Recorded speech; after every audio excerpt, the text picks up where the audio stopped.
Hello, and welcome to Plugin Along, a stream dedicated to LOTRO plugins. Last time on Plugin Along, we returned to the deed tracker plugin and got started with the long list of bugs and feature requests that have kind of cropped up over the last year. We covered incorporating Turbine files into your plugin to reduce external dependencies. We updated a not actively available deed, and we went through a process of identifying that a deed and a quest have the same name and letting deed tracker know about that so it can understand that just because it sees a thing completed doesn't mean that that was a deed. It could have been the quest. So today I want to look at a new feature. Instead of just doing bug reports all the time, we're going to kind of bit back and forth maybe. And the one I want to look at today is fixing how the save files are constructed. And there's two main things that I don't like. First, every possible save file entry is created when a character first loads the deed tracker. And for most characters, this is overkill, as they haven't completed any deeds when they're first created. And while I'm not a fan of a plugin getting gradually slower and slower as the user is completing more deeds and has more data, I'm also not a fan of how all the characters are now running at the slowest speed or the most memory usage as a compromise. And second, when this was first designed, we weren't using the internal LOTRO IDs for each deed. So it seemed like we needed a way to roll our own way of uniquely identifying each deed. And now that we do use that ID, we can reduce the complexity, I think, a lot. So as always, feel free to jump into chat with your thoughts and questions. And since this is a festival stream, I thought we might go ahead and get started with a speed run through the Yule, or at least as speedy as it can be. Yule's is a really interesting festival because it feels a little bit more random than some of the other festivals. Like Farmers Fair Festival, you can just do it, bam, bam, bam, bam, bam, and the actions of other players and the random the internal cooldown of quest doesn't feel like it affects you nearly so much. But here, two things specifically: anytime you're interacting with the poor of Winterhome, other people might have chased them off or given them their jobs back. They might not be there, and so that can affect the timing of how you do things. And then the stuffing the stuff quest, where you're going around and doing the food challenge, you do have to wait for that quest to be available, and it's mutually exclusive with the tidying up quest. So if you have the one, you can't get the other, vice versa. And so it feels like every time you're going through and doing the Yule quests, there's just little tweaks of how you have to adapt to the availability of those quests and those NPCs. Anyway, I thought we'd go ahead and start where I'd like to start, which is grabbing the snow person building quest out in the field, because while we're in town, we're going to want to be getting some of those supplies. Now, the easiest snowman just involves getting some coal from town. They get progressively more difficult, and since I'm not worried about completing any of the deeds for building all of the snow people, I just grab the easy one, because I'm just looking for a quick 10, maybe 11 quests, and I'm out. Alright, so let's come on in here, get our UI back, and alright, maybe we'll step away from the snow person. Alright, so we're zone in, we are next to Virgil Greenfield, and we can go ahead and start our stopwatch just to get a sense of how long does this take if you're kind of speeding on through here. Alright, so first thing, we do need to go select our snow person. It's very easy to get the wrapper of the snow building quest and not actually pick one. So do remember to get both the wrapper and select a snow person. Like I said, I like the broken one. It's easy. Sticks, coal, done. Then I go ahead and come around to to Mara Sandydown's position here in this end of town. Go ahead and pick up whatever she's got for you. If you are not opposed to moving them off, go ahead and do the moving them off here. And if Barrett Noel's here, then it feels like usually the other ones are too. Barrett Noel feels like there's a longer internal cooldown before he comes back. So if he's there, you can be pretty sure someone hasn't just gone and done a full clear. I mean, it depends. Not everyone is as organized as I am, as a specific order and doing them all at once kind of thing. But you can often luck into that. This is a layered area, so you're not competing with too many other people for that same NPC availability. That being said, once you do have it completed, you do want to turn it in. Check with Onake. Okay, no quest. Keep on going. Because Daily Utterage will have the corresponding Go Give Them Some Coinage quest, A Charitable Spirit. Now, they'll cancel each other out if you have the Fateful Toolkit. And once again, we have a quest to interact with these NPCs. Let's go ahead and do that now, just so we're not trying to figure out which one we're missing. Because unfortunately, well, maybe fortunately, the quest refers to them by name, instead of just like positionally through town. So it'll just say, oh, you need to go donate a coin to Jack Judson, and it's kind of on you to know which of those NPCs that is. So you can burn a lot of time just trying to figure out which of the 5 you're missing. If you're, oh, I've gotten 4 of them, but I don't know which one I'm missing. So if I can, I like to knock those out as soon as I get that quest, do them all in one bunch. And then we want to come down and pick up the last couple of quests here. Now, we give another glance over on the radar. We're close enough to Ona that if she's available, we could do it. She's not available, so we'll grab the tidying up instead. There's more than a minute's cooldown once her quest is available. And so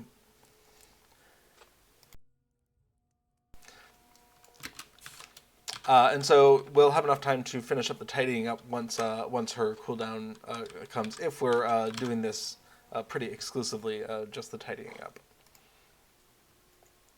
Looks like we're already almost 3 minutes in. Not a problem.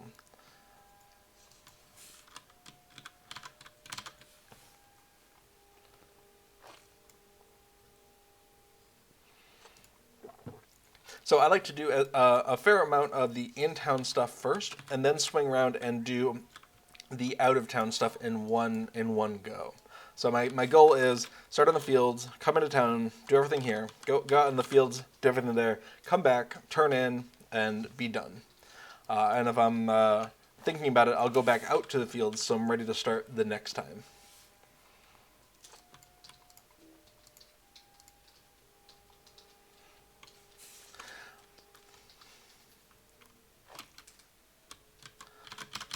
So in general, it takes about 3.5 tables to finish this off.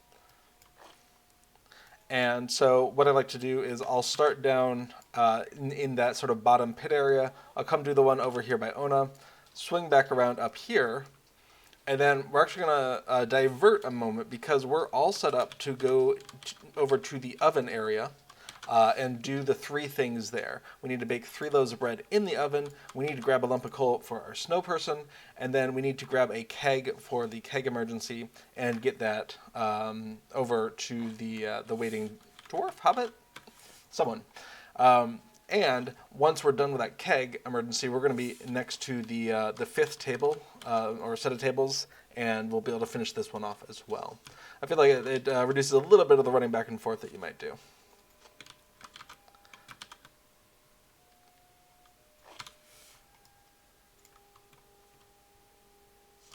All right.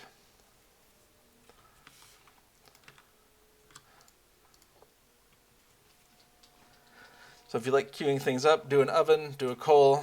Now that the coal's doing, go back into the oven, and you'll start as soon as your character can get to it. The final oven will just be a manual trigger of, there we go. And then we'll grab that keg. Once you grab the keg, you're going to have an induction bar, so you can't do anything else. So you want to make sure you finish off the bread and the coal before you pick this up and head on out. As Little Red had mentioned, you can technically go down these stairs, but for me, there's always a guard waiting, and it just doesn't work. This Watcher feels like if no one's been around for a while, it'll trigger and he'll start walking out as soon as someone is doing the quest. But if other people are around and are ahead of you, you might encounter him in various different stages of approaching or going away. Okay, so we're in the right place. We want to go ahead and finish up this tidying up at this table here, and then just run out of town. We're done with all the stuff we need to do in town right now, except for the eating contest. It might be worth swinging around to see if the contest is available. In which case, we need to drop off tidying up. As long as that's in your quest log, you won't see the quest ring from Ona.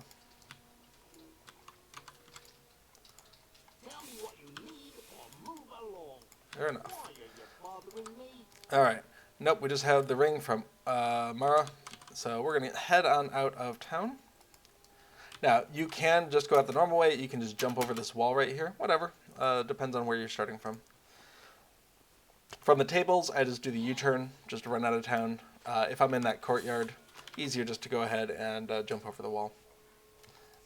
All right, 6.5 minutes in. We're making good time here. I don't actually know how long this takes, but it feels like it takes upwards of 15 minutes for a full 10 quests here in town, or 11 if you do both Moving Them Off and Charitable Spirit.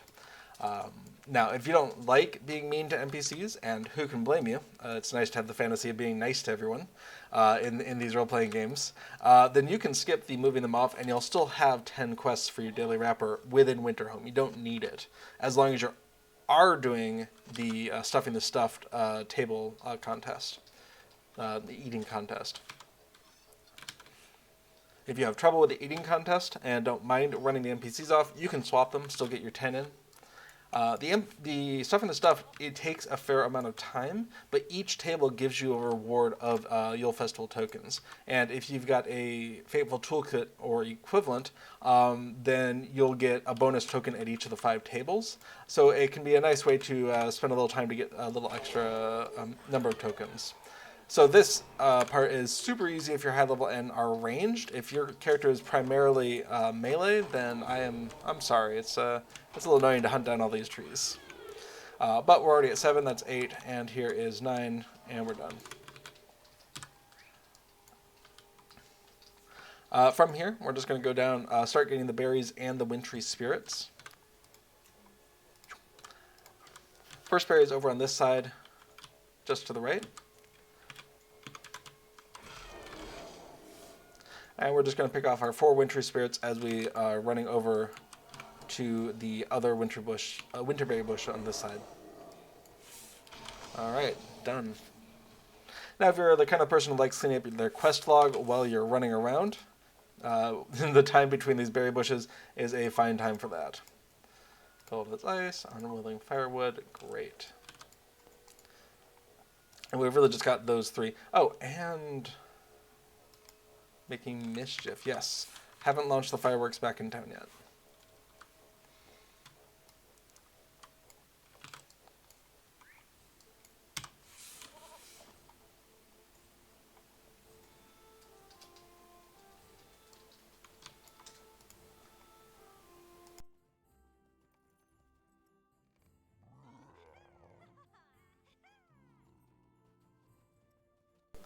Okay, so if you did not know, you do not need to do 3 different Abominable Snow Beasts. Just click one, cheer them up repeatedly. It doesn't work each time, but you do get credit for it each time. Once they start walking away, I think they're no longer eligible to be cheered. They're too distracted walking. But as long as they're just sitting there, I don't know if that's meant to be there or if it's kind of a bug, but it's very useful as a player because there's not a lot of Yetis, and if you have a lot of players running around trying to cheer them up, it can actually be a little bit hard to get them even with that workaround. And multiple players can be cheering the same Yeti at the same time, so you could have a crowd of 6 of you all cheering the same Yeti multiple times, get 18 of them in there and just be done. Okay, we're coming on in. We actually don't need to go by Mara quite yet. We'll need to finish up with her. So it's a little bit faster just to come in the sidewall, and that way we can come up and launch these fireworks. Oh, do we see Ona? We do not see Ona yet. She may have activated the stuff in the stuffed while we were out. If you are playing with other friends or other kin members, it can be nice just to say, oh, you know, that's the 1 minute mark on Ona for anyone who's in the same layer. Because you can adapt your the pathing that you're doing to kind of accommodate that. Once you've picked up her quest, you can go do other things for a little bit. You don't have to stick around at her table despite what the quest will tell you. But the trick is getting that into that window where it's available. Alright, that's the 8 patrons. Great. We can go ahead and turn in our stuff in the stuffed. Unwilling firewood. Awesome. A final act. Apparently I haven't done that on this character. Once you've done 20 quests in Winterhome, you're going to complete a deed called something something.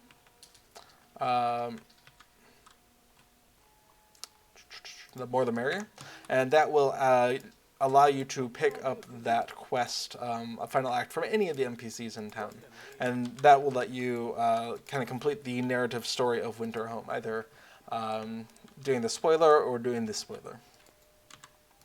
What is this we're coming to? Cool. Okay, so that was 10 quests. We did leave off on the food, but we'll go ahead and pick that up right now. Alright, I'm going to go ahead and not worry about the final act right now. I'll take care of that later. But we can go ahead and look at the stack of presents we get for completing those 10 quests. It's a little bit random, but tends to include marks or Winter Festival tokens, Yule Festival tokens, or just random stuff. I got a Tome of Might +1 out of it on my minstrel, my main minstrel. Why not? What does Might do for minstrels? Block and parry. Well, I could always use a little bit more block and parry, so I'll take it. Okay, downside to Onake, and I'm actually going to stop the timer here. So that was about 12 minutes to get your 10. If you get Onake out of band like this, and you have to wait a full minute to for her to say, come start eating, and then you have to do all the tables, that's gonna seriously slow you down. So if you want the tokens, yes, do it. You're gonna get something like 10 to 15 tokens out of it. But if you don't need the tokens, if you're just looking for that 10, and you went ahead and moved the work list off, then yeah, just be done. You got your 10. Move on to the next character. If you're trying to race on through. If you only have 1 or 2 characters and you're taking your time with it and you want all the tokens possible, do the biggest stomach of them all. Delirium says, Hobby Horse is a possible present from the gift box. Interesting. Did not work for you this year? Yes, you can also get Hobby Horses from the Hobbit presents. I have gotten a couple of them scattered across some characters, I think. You're only going to get 1 silver per server, but if you're on multiple servers, you can activate a silver every day, gold once a week if you're a subscriber, I think. And you can definitely get some Yule gifts that contain Hobby Horses, which are very cute. I don't think this character has one, but my main Affidil, I believe, does. Oh, Ona, why are you so slow? 1 minute! Okay, we have about 30 seconds left until we can begin. Because the quest says wait at Onake's eating station, a lot of people will do that. Some people know that you're not going to fail the quest if you wander away. So just because there's no one waiting at the table doesn't actually mean you don't have any competition. And it can be very useful to not have more than 1 or maybe 2 characters eating at the same set of tables. There's good stuff and bad stuff at each table as far as the effects. Well, it's all bad, but there's less bad and more bad. And so you really don't want to be competing for those berries and mushrooms with someone else if you can avoid it. Berries are, of course, the best. They're going to give you that not hungry anymore, minus 1% run speed. It also affects your induction speeds, which it does not mention. Mushrooms are that minus 3%. Again, to run speed, and also they're going to affect your inductions. It just gets worse from there. Eggs are something like 5, pies 10, breads 15, something like that. You get even 1 bread down you, and you really notice it. That being said, the mystery drink we just did has a chance of either really messing you up for about 10 to 15 seconds or clearing all your negative effects. So do drink every mystery drink you can, preferably after you do your other things at the table. And if you're lucky, it clears your stuff. If you're not lucky, it doesn't slow down your mounted speed too much while you're moving between tables, so don't worry about it. All right, well, that was all the... Oh, berries just popped up. Grab those. And then we're going to go ahead and... Oh, that was the last one. I miscounted. Oh, no mystery drink for me. So mount up before you finish. That's going to restart the clock, and you don't want to spend time getting mounted up. All right. Again, berries are best. Get all the berries you can. Berries, berries, berries, mushrooms, and then if you're not in a super hurry, go ahead and just pause. After enough food has been eaten, there will be a refill of some items, and if the mystery drink is one of the items that comes in, you want to get a chance at drinking that. In this case, there wasn't a mystery drink, so we're just going to go ahead and mount and finish and go. All right. So if you have post-processing effects on, it's going to possibly start affecting you, but it will definitely hit you at the last table. There's a mandatory automatic effect that comes in, and it's pretty visually annoying, I would say. So again, we're going to go ahead and pause for about 10 seconds, see what happens with the table refresh. No mystery drink, but we do get some berries, so almost as good. All right, get mounted up, and go. Alright, so here's that mandatory visual. Last table, if you've already had your effects cleared, it can be nice to clear out some bread and pie for other people. But if you are struggling with a bunch of these negative effects, just do what you can.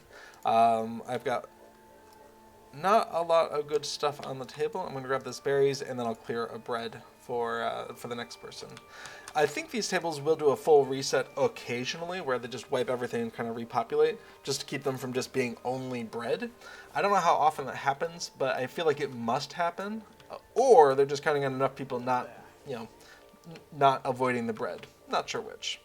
All right, that was all 5 stations. If you complete that, then you don't need to turn it in anywhere. You're just done. You get credit for it, but you only get credit for 1 of your 10 daily quests, no matter how many tables you complete. So don't be surprised if you complete all 5 tables and you still only are at 1 out of 10. You get tokens instead. So we can see I still have a couple of quests that don't relate to today's 10 in my Frostbluff, and that's it. So that's sort of a speed run, or at least as speedy as I've gotten so far. Hello, Anonymous. Through the Yule Festival Daily 10. So as we saw, it's about 12 minutes, give or take. Maybe a little bit more, maybe a little bit less, depending on NPC availability. I haven't gotten it under 10 minutes, really, and I could do about 10 minutes over on the Harvest Festival, so this feels like a little bit longer. So if you are working multiple characters through it, assuming you can get 4 to 5 an hour, and, kind of take that into account. Okay. So I'm actually going to switch over to my main minstrel. I just wanted to go ahead and get some progress here. I didn't actually show it, but just before we started, we were most of the way through box 32 here. This is the minimum level character that you can do, level 51, to still get legendary experience through festival quests. And by doing those 11 quests, well, possibly extra quests, I wonder if that if the tables give you legendary experience for each table. That'd be something to look into. But either way, we got about 2 full boxes through the legendary items reward track.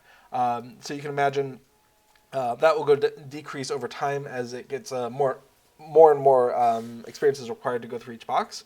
But you get 25 days in the festival, so you could imagine 25 times 2, well, that would be 50 boxes without those diminishing returns. So we're still going to get a lot per character going into this legendary items reward track. All right. Can't forget my Fateful Toolkit. All right. And we're going to go ahead and switch on over.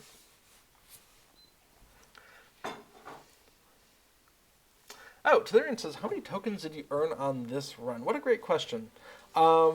Each quest tends to give about 4 tokens, I believe. So you can kind of count on 40-ish tokens. If you don't have the Fateful Toolkit and you do 10 of them, you're probably going to get around 40. If you're doing the table as well, bump it up to around 50. That's sort of my mental model. I should be more precise than that. But unless you're trying to get all the rewards on all your characters, I feel like the Yule tokens are pretty easy to come across. I'm going to go ahead and hide that stopwatch. I'm done with that. Thank you very much, stopwatch. And take a drink of water.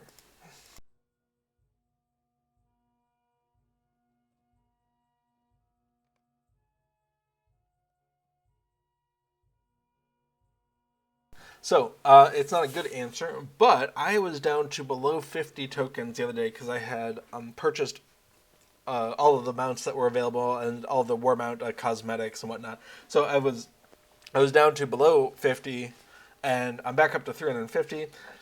And I don't think it's been a full week even since this has been available. So, but I have been trying to be consistent about having the Fateful Toolkit enabled. And that gives an extra 10 or so minimum, and a few more if you are doing the stuff in the stuffed. Okay, so on today's actual agenda for deeds and for plugins and stuff is the deed tracker. I might go ahead and camp out here in Winterhome. It's nice, it's pretty, and let's go ahead and pull up the deed tracker. So I'm going to go ahead and launch the caret menu system plugin manager. You can also type /plugins space manager. And I'm going to go ahead and start by unloading all of my plugins. Now, Tellurian was just wondering if you had an eye on the tokens. On my main character, I do, because I use Titan Bar, and across the top, I will go ahead and pin the festival currency that is relevant for whatever the festival is. So I have a little counter there, and it's much easier for me to keep an eye on it there than to go and manually open the wallet and say, oh, what am I starting with, what am I ending with? I'm not sure if Titan Bar includes a sort of a status of how many you've gotten today like it does for money. That would be an interesting feature to add someday, if it doesn't. Okay, so deed tracker. I'm going to go ahead and load this up. We can see there's a bit of a lag when you first load it. I'm interested in seeing if that goes down as we are making improvements, but I haven't done any formal measuring of it yet. Tellurian says, on my main, I simply buy everything I want, then build up the stack for next year. Absolutely. I came into this festival with hundreds of Yule tokens from last year, and I tend to think of this as my completionist character, at least as far as Treebeard is concerned. And so I do not worry too much about stuff for other characters. Obviously, anything that goes into the wardrobe is going to be available. So if we come in and look at my outfit head, we can see I've got a winter Yule cap.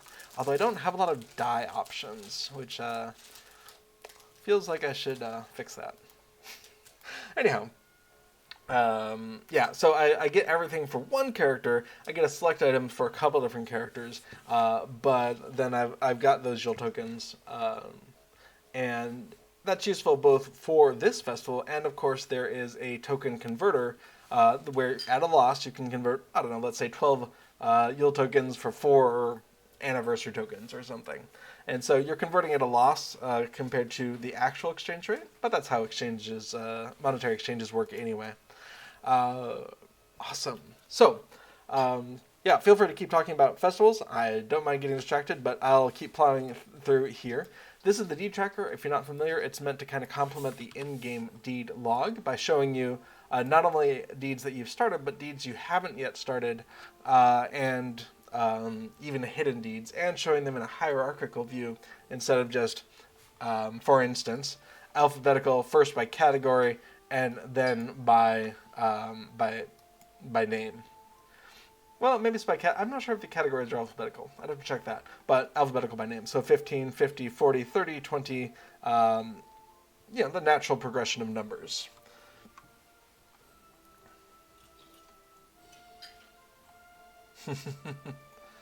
Tellurian says, I do collect all titles, all events, all war speed cosmetics on all your characters. My goodness, that is impressive. At least on your main server, and you can say the character maximum is 54. I have not gotten to the point of needing that character maximum. Over here on Treebeard, I have, 13 or 14 characters. But that's kind of it. Life has been too busy for more than that. Okay, so when we started, I was talking about the save file, and this is something that if you do not deal with the creation of plugins, you might not even be aware of how these save files work. So in your Documents, Lord of the Rings Online, Documents, Lord of the Rings Online folder, there is a folder called Plugin Data. At least there is if you have plugins, and if you've made this folder. It may not be there on a fresh install. Plugin data and plugins may not be created. You might have to manually create these if you're starting to play with plugins. Oh, thank you, Little Redhead. I was incorrectly mixing up the names. So Stuffing the Stuffed is the food gathering where you bake the bread and get the berries and mushrooms and whatnot. Biggest stomach of them all is the eating challenge. Thank you for catching that. I do conflate the two. I feel like Stuffing the Stuffed maps onto the eating challenge a little bit more in my head. But biggest stomach of them all is the right way to refer to that. Oh, Tillman says I do not have 54 characters, but I unlocked all slots when they were 75% off on the Black Friday sale. Fair point. Okay, I misread into that. I was giving you more character credit than was due. Okay, so plugin data. When you go into the plugin data folder, you're going to see a list of the accounts that you have loaded or plugin save files for. In this case, we just have my test account here.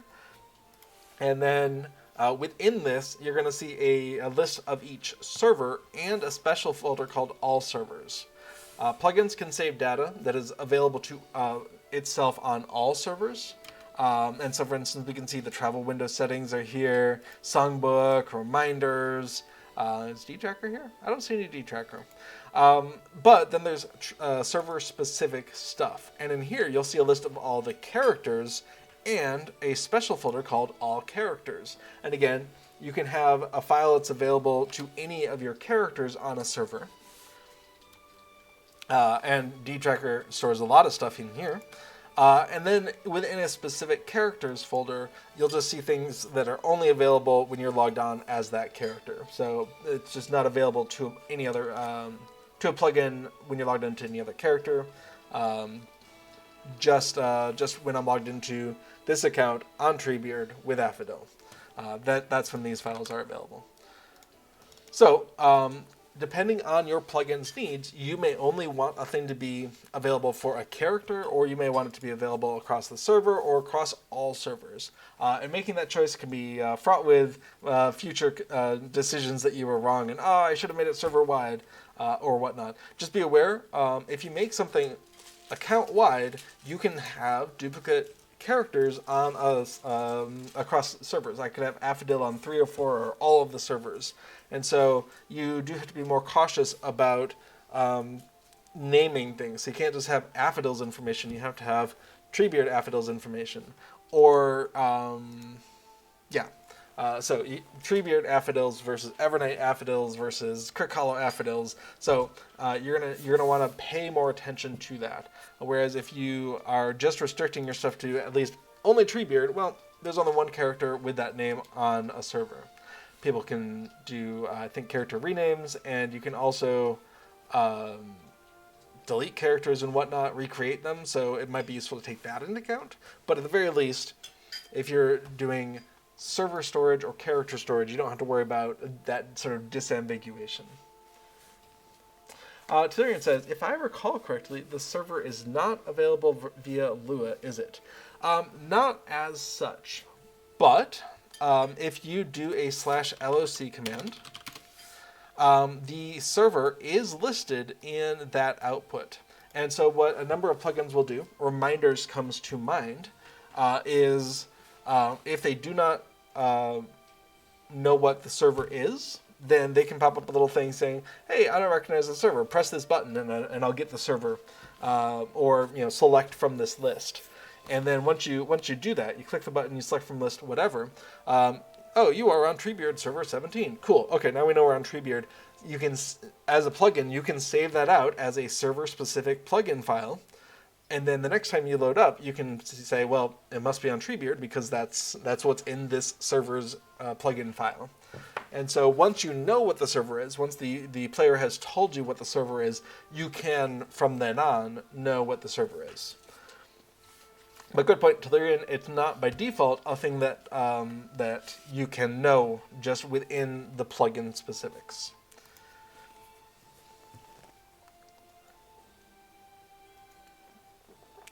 Okay.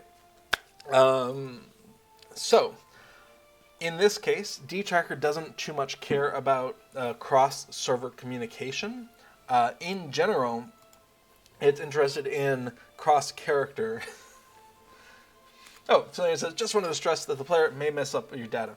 Absolutely. If you are offering players a way to set what the server is, it might be a nice thing to be able to change that. For a character to say, or a player to go in and say, oh no, I said it was Evernight, it's really Laurelin, my bad.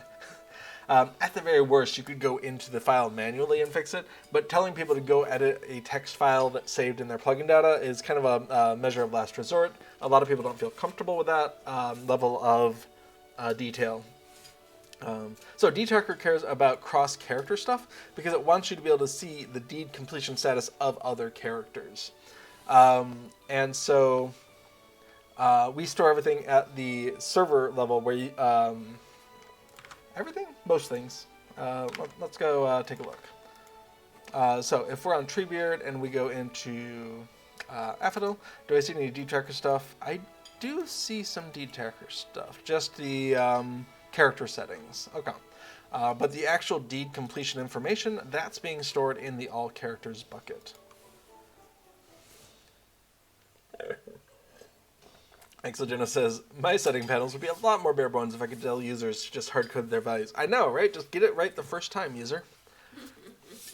No changing your minds. Okay, so what does it look like if you have multiple character information stored in your all characters folder? Now, there are numerous ways to do this. This is not a one right way to rule them all kind of thing.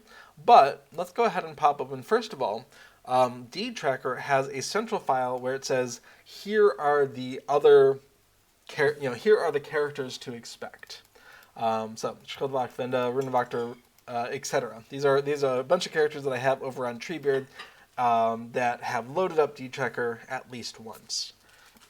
There's also some server-specific settings, and those are nice to just be able to persist somewhere.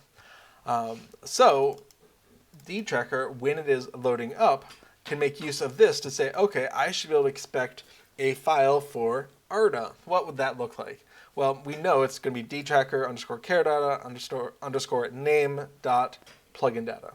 Cool. Delirium, that would make me more worried, giving them instructions to mess with the plugin data. I'm not a fan of it. I've definitely done it in some cases. Some people were having a persistent issue with the Minstrel Buff plugin before I made changes to Minstrel Buff 2 to hopefully stop that from happening, where their theme value was being corrupted in file. And I suspect what was happening is they might have been people who were switching between English and German versions. And when that happens, your 1.0000 value turns into 1,0000 value. And then when Lua looks at that, it sees two integers, it sees a tuple, and then it just self-destructs. It just says, I don't want to do that, I'm done. And so it's very important, especially when you have integers as indexes in your table, to sanitize them for localization purposes. Pub in chat asks, instead of character name, is there a unique character ID? That's an interesting question. Off the top of my head, I think the answer is no, but we don't have to do it off the top of our head. Let's go ahead and go over to the API documentation, and we can come on into turbine.gameplay. I don't know. Local player. Local player is where you can go for a lot of information. And if we come in here, this is kind of everything you can get about the local player. You can definitely get the character name. That's no problem. So you can get name. So any of these get functions are things that you can get about the local player. Exo points out in chat, yes, I mean, obviously, LOTRO has an internal ID for your character. Not just the name. That way, when you do a name change, you're just changing the name, not like something fundamental in the database. But what Lua has access to, this is going to be your key. So you're going to come on in here and say, oh, alignment, interesting. That's probably like creep or freep. What do we get? Alignment. Yep, free people's monster or don't know. Attributes, backpack, all of these things. And so I would suspect the internal ID is not a part of these things. Delirium saying that as well. So if there's things in the list of things you can get that seem interesting, you can of course play with those. Yes, that would solve the rename/transfer issue for plugin authors as well. Yeah, absolutely. There are a number of places where tell me an internal disambiguation of the thing would be very helpful, especially for the deed tracker. Knowing whether something was a deed or a quest, which internally I don't think LOTRO sees as big of a distinction as I see. They're both kind of the same thing. A deed is just a fancy quest. Maybe a quest is a fancy deed. Who can say?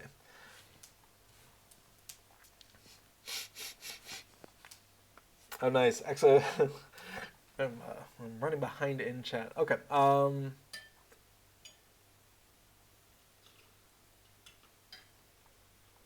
Yeah. I mentioned something that you didn't actually address, so I don't know if you want to. Yeah, Littlehead asks in chat, I think deed tracker doesn't have an easy way to deal with character names or server transfers, correct? This is true. This is one of the places where deed tracker has some manual steps over on LOTRO interface. If you delete a character, how do you handle that? And the answer is it doesn't, but you could just come in here, oh, if I've deleted deef, cool, just delete it. If you've renamed it, cool, just rename it here and this other file. That's not very elegant.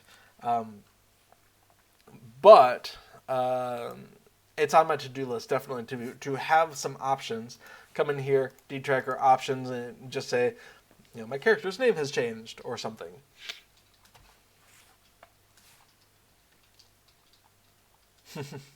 Yeah, Tillian says even Made Alliance sees deeds as quests. I think internally they are very much seen as two sides of the same coin.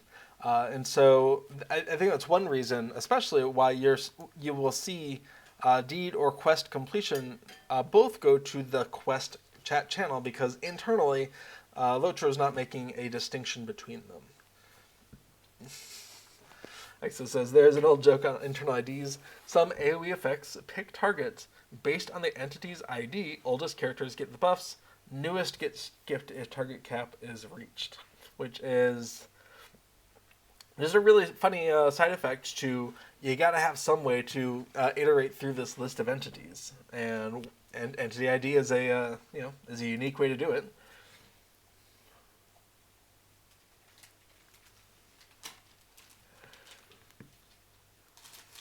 Yeah, Little Red says, I had one character change server, name, and race, and deed tracker couldn't keep up. Absolutely. As a side effect of doing plugin development is you tend to accommodate the cases you care about.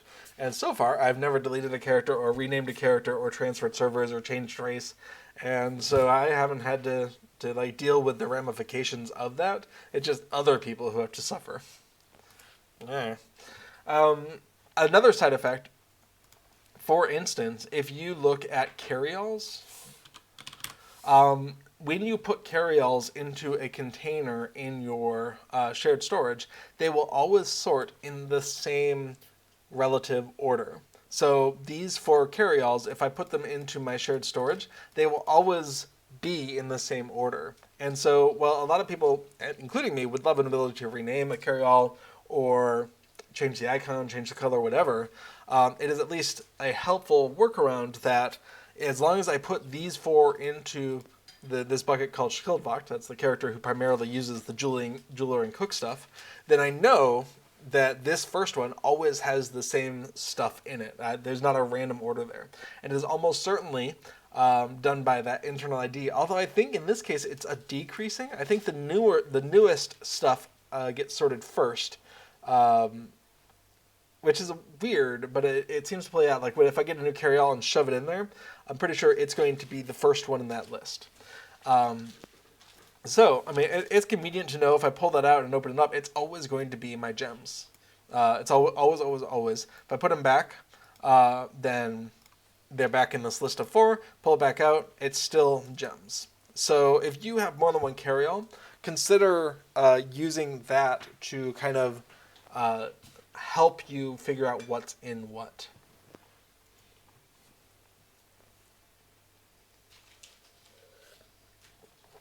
Good point. Tillian says, I had to move from Vanier to Guay here, so I moved all of my characters from one server to another. I haven't been through a server closure except for Anor.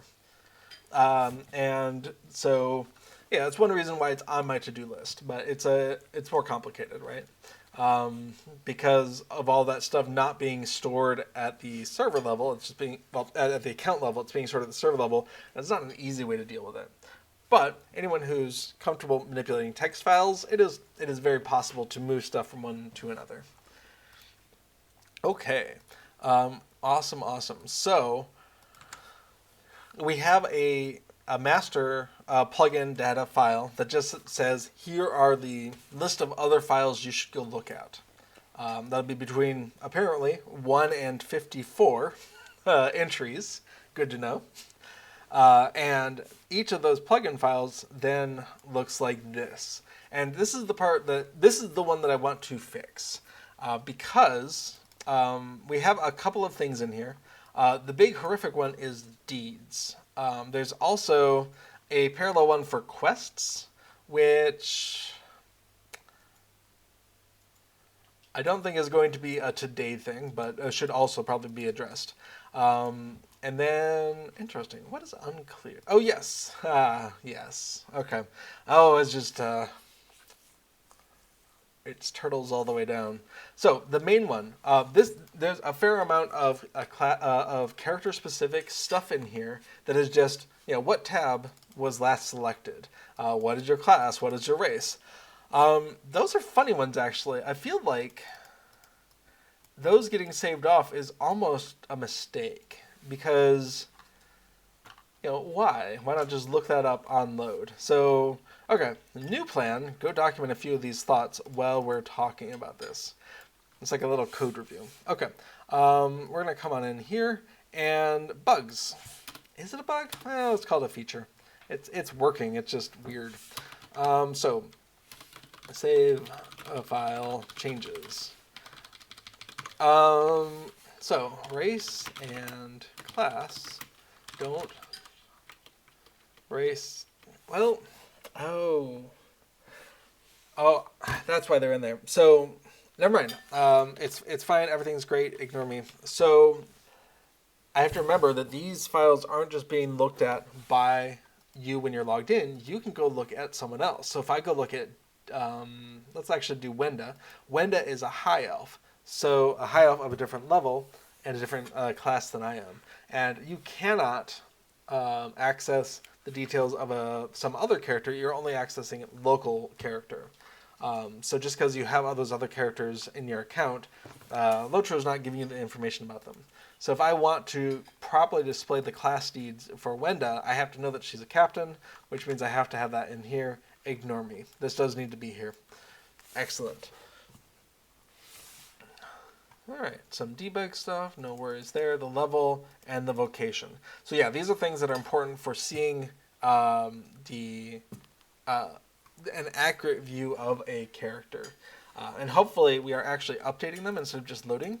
So make sure race, class, level, and vocation are updated on login, not just pulled from file, settings file. Cool. So that's a thing to do later.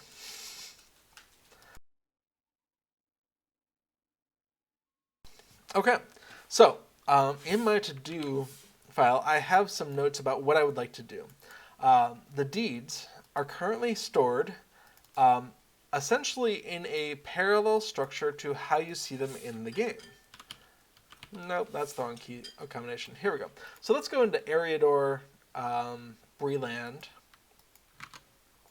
So we have an index here. This outer index corresponds to the tab up here. So skirmish, instance, hobbies, the war, class, race, epic, Eriador. So number 1 here, that's going to be your skirmishes. Then, we're going to go ahead and minimize a couple of these. Then we have another one, so that's going to be your skirmish instances.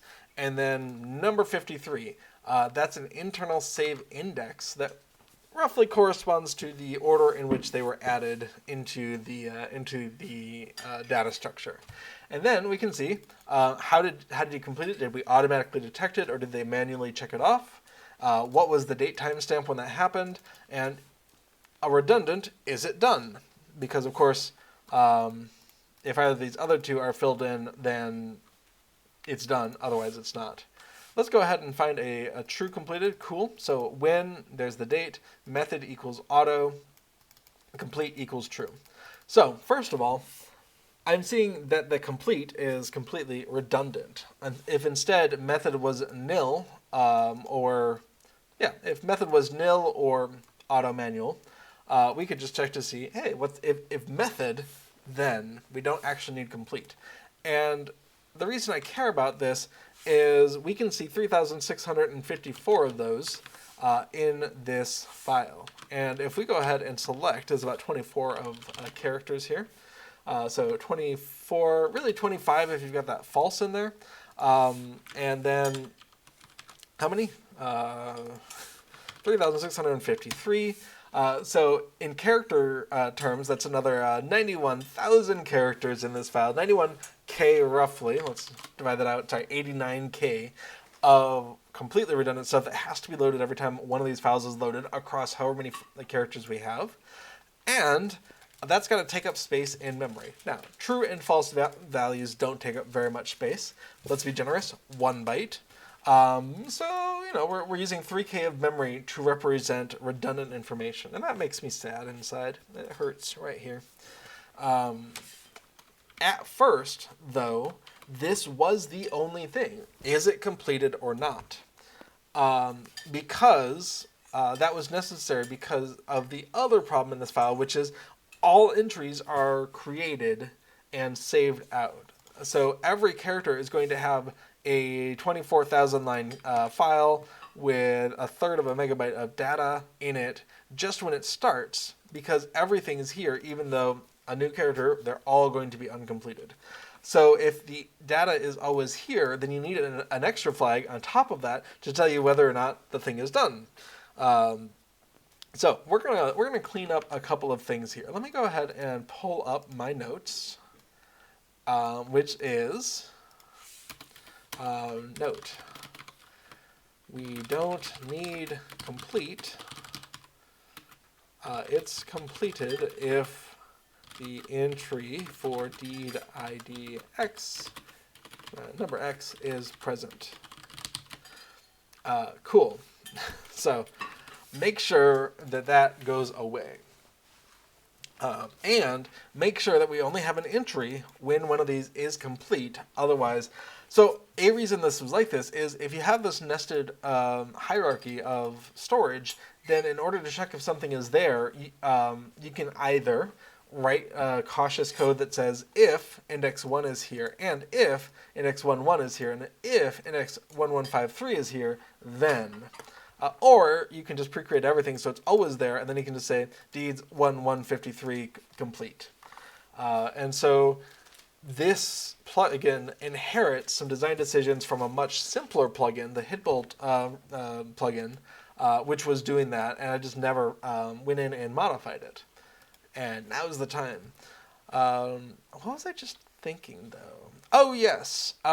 These indices are in quotes, which makes me cry inside. And I think they're in quotes.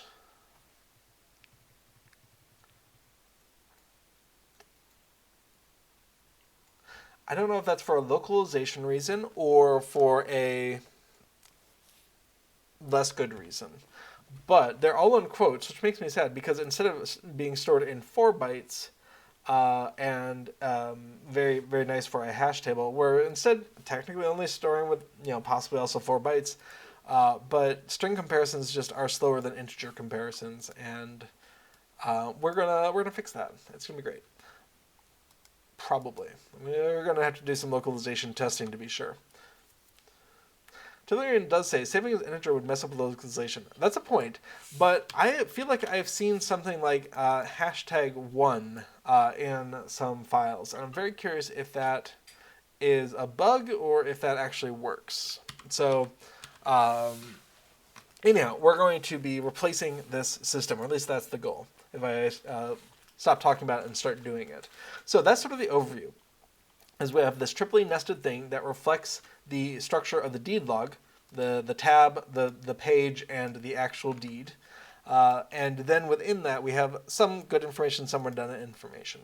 And what we want it to be is more like deed number 142135662, whatever. Actually, storing as a hex would make me very happy.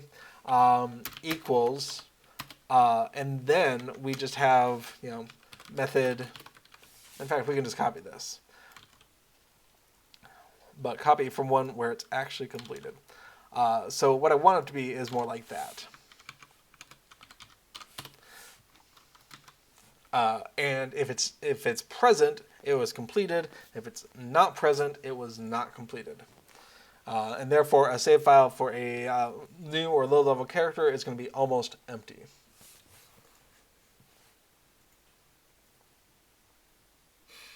Okay, Tellurian thinks the hashtag 1 is going to be something that's accommodated by the plugin. That's not a Lua thing. I could believe that. Okay, I'm also curious about what happens if you have a hex value as a key. I think it's just going to get written out as an integer, probably. So we'll just assume that's going to be integer. We'll assume it's going to go out as quotes. It'll make me sad. It's fine. Actually, that's an interesting question. If we come into plugins and come into the deed info. No, not the deed info. Deed. Oh, darn it. I lost my current working directory. Deed IDs to indices. There we go. So you can definitely have an index here, but the save data is finicky based off of your language. Absolutely. Okay. So that is the goal, is instead to have a list of things that are present or not. How do we do that? I'm going to actually cut that out, bring it on into our to-do file.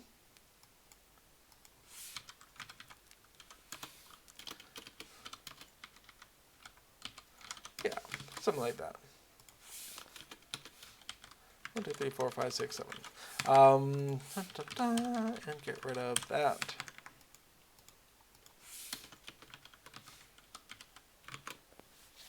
Great. And it'll look like this. Deeds equals this. Deed equals that. Awesome. Okay. Now we have a sort of an outline of what the goal is and why the goal is. Let's see how we do this.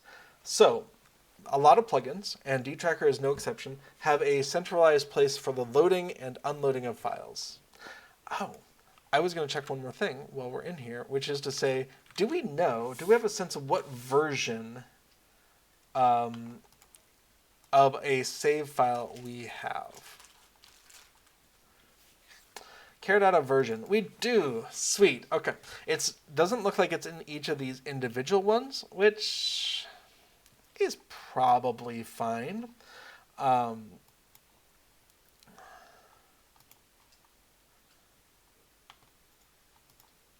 Let's see, let's collapse that. It might be nice to have that redundancy in each character data, but I think the reality is we're fine if this is the case, character data version 2, then assume every file referenced by here has been upgraded to level 2.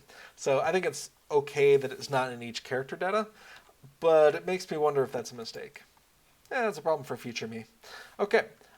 So we do have a character version. Awesome. That was a question here.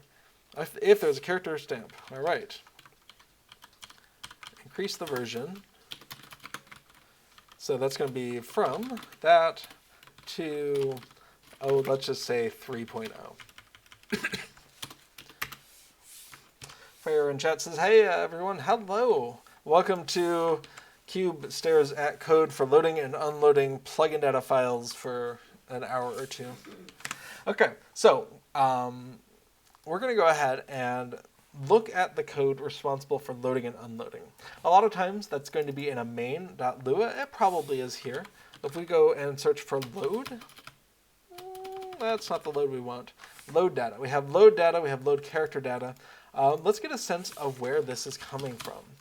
So in our main function, we have load data, we have update data, we have check character data.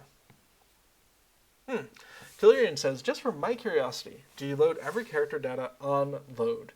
The answer is currently yes. DTracker eventually wants to have all of the characters loaded so that it can allow you to see your deed completion status of other characters at will. Especially if you're, in a long-running instance, the character's talking, it's like, I wonder who else needs this instance. Thinking about you, the new icy one. what is that? Aragoth and Narodov. Oh my goodness, that conversation at the end. Interesting the first time. Slightly aggravating the 20th time. Anyway, yeah, so right now, dtracker does load it all on load.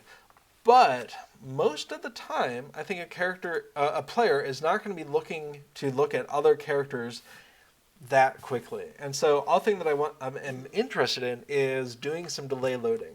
Now, if you are not loading or saving a file during the plugin's startup, then you are subject to, last time I tested, a 10-second delay between asking for a file and getting it back. And so it can be desirable not to do that if a player is going to ask for some data and just be like, well, you got to wait 10 seconds, which is why we currently load it on load.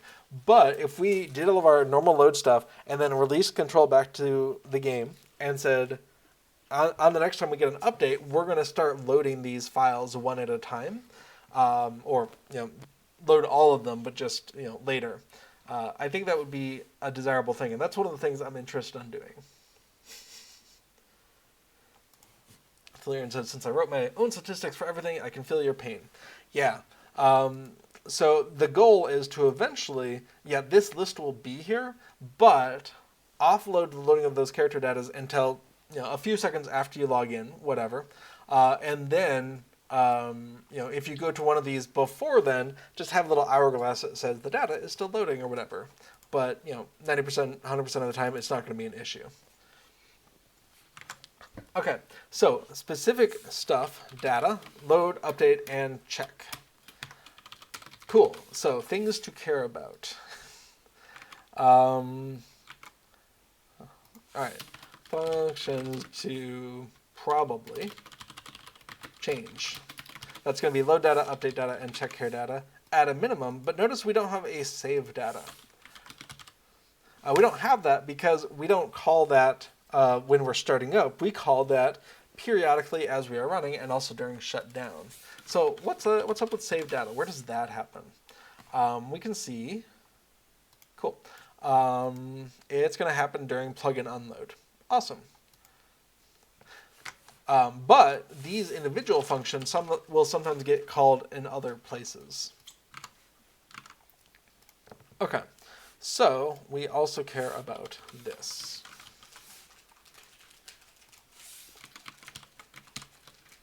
And inherent in that are these.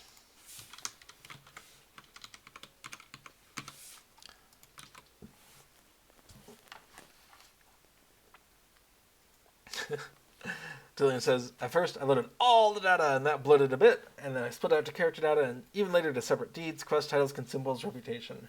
Yeah, I get you. And my hope is that by reducing the size of each of these files, it'll be immediately obvious whether that is the delay on loading the plugin or if it's just because loading all of this deed information is a lot of stuff. And again, it's one of those things where the dtracker doesn't have to be initially loaded. We could be loading information from one of these tabs at a time, constructing all the UI elements one at a time, instead of, it must all be constructed right away. Because again, very few people are logging on and immediately being like, I want to see my dtracker. And if they are, oops.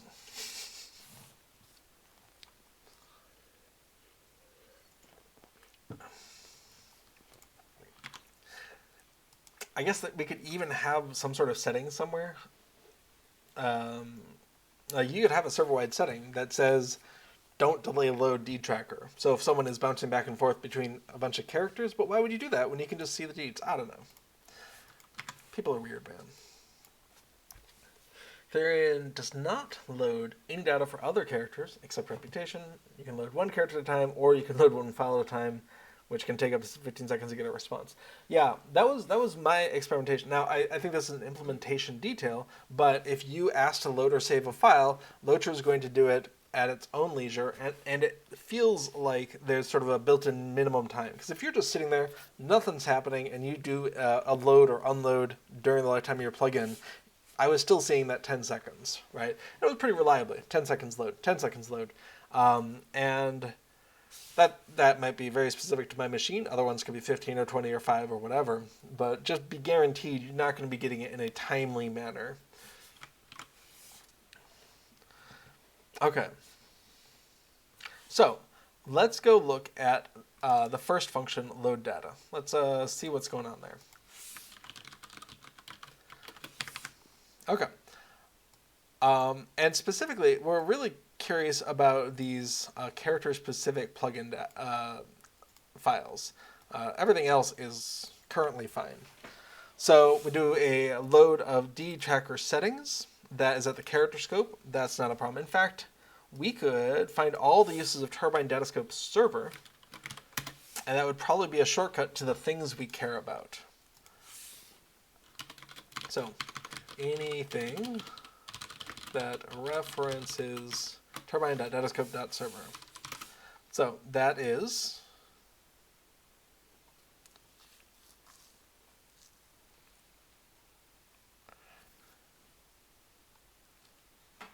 oh. No. Interesting. What does one of those look like? I'll have to play around with that. Companion, let's note. Are we breaking companion import window?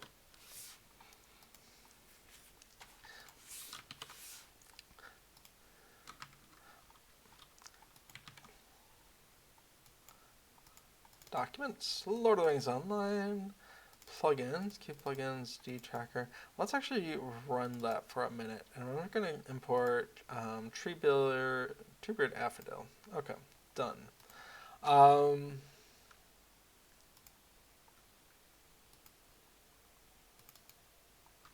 Companion import. What's that look like? Okay, this is actually possibly where I was getting this idea, because the companion import is using those internal IDs, in quotes. Oh well. And so that's very much what we're looking for, is the ID, the internal ID of that deed, and then status. Okay, so I think the answer is no, it already does ID equals status. Okay, good. Note to ourselves, note to the future, don't worry about it. Done. Okay, so what we care about are these. So that is save server settings. Awesome. Let's pull out the to-do into a side-by-side here.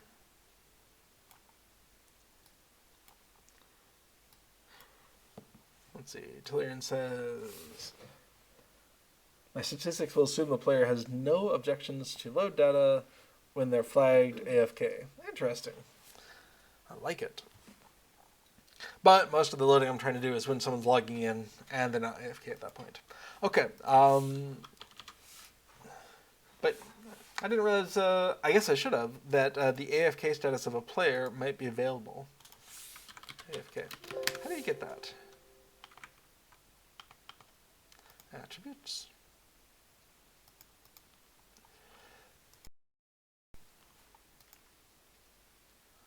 Class attributes.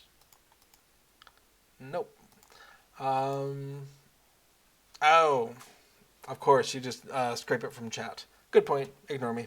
All right, so save server settings. It's there. Save current character data. That's there. Load character data. That's a good idea.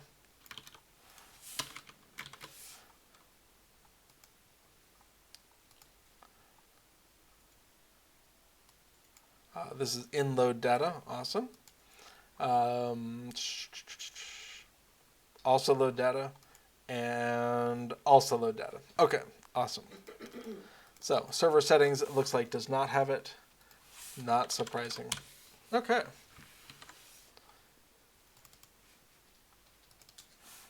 Wait, did we see it in save current? That was character. Nope. Okay. Cool. Julian says, hey, talking about this stuff helps make them things better.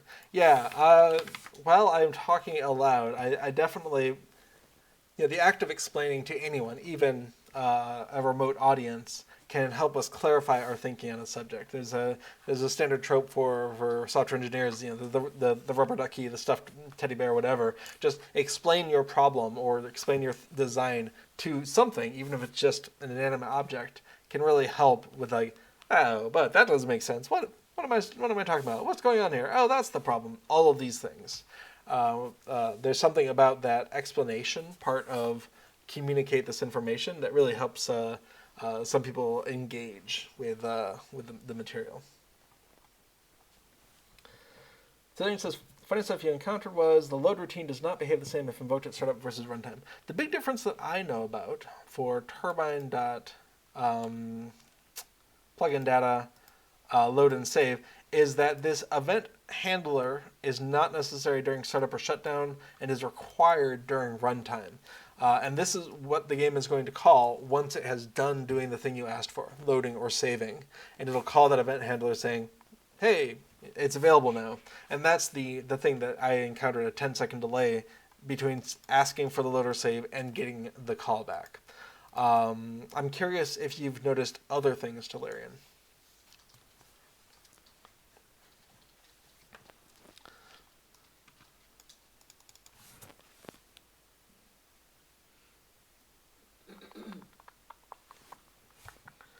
Cool. Okay, so we have a list of suspicious places. I think we don't worry about the companion import thing. And cool. So, one thing at a time. Let's look at the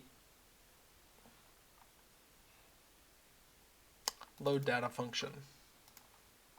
And we're going to slide this on over.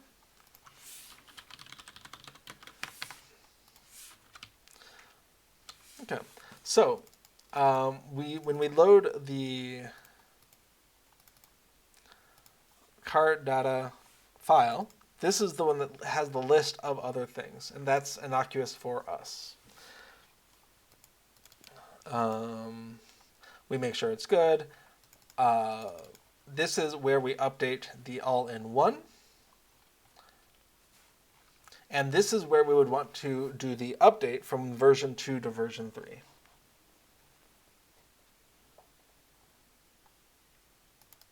Cool. Okay. So Tolarian was seeing similar things. It's maybe a strength, maybe a weakness of Lua is you can have that contextual. This is how the function behaves over here versus over here.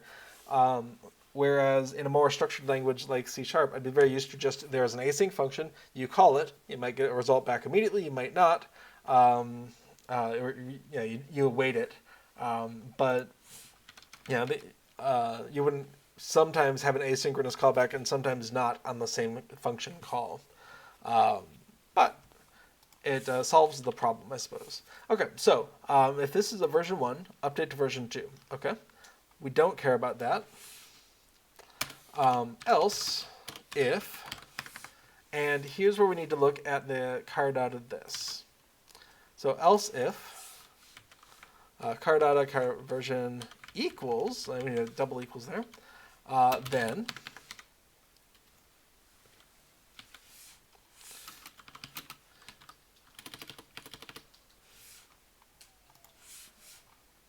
let's see, can we collapse just that? Oh, no.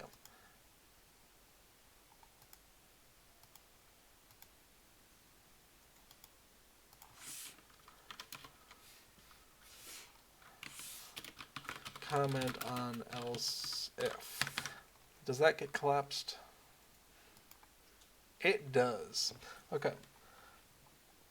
That's not great. So we're going to want to do it at the tail end of this line. V 2.0 to V 3.0. And then this else branch is going to be already version 3. Already version 3.0. Okay, so then that's where we'll load the data. So we can kind of see what we're doing is making a backup of the existing file in case we screw something up, and then saving out the file as soon as we've done whatever modifications. We save it out, kind of pretending that we're not there, and then we go ahead and load up the data. And so that felt like a simpler thing than just being like, oh, convert it to memory, and then, oops, if we crash, we never actually save it out. So do the conversions, save it out, and then load it back in. This is a one-time conversion, but it kind of guarantees that the saving and loading are working correctly. So at the end, we'll have that same comment. Version 2.0 has been converted to version 3.0. Continue. Actually, sorry, I'm misremembering because, of course, we're not going through the else branch. So we are saving it out, but we'll just leave it in memory. We're not going to bother loading back in. Never mind. So we save the backup file. We save out the updated file. So if we do crash, when we load it back in, we do have the updated files. Never mind. Of course, that's an else branch. We're never going to hit that in this case. Okay, so we're going to do something very similar. Let's come on in, actually, and just start copy-pasting code. So, dtracker updating save file from version 2.0 to version 3.0. And I'm okay hard coding this. Save file versions are not changing very frequently. In fact, it feels very optimistic, pessimistic, I don't know, to actually have a full like version 2.0. Like, am I really going to have a 2.1, 2.2, 2.3? But it felt a little too simplistic to just have version 1, version 2, version 3. So here we are. But it's not major minor update. Okay. So we have the output. Awesome. Save a backup in the original format. Awesome. If this isn't a brand new install.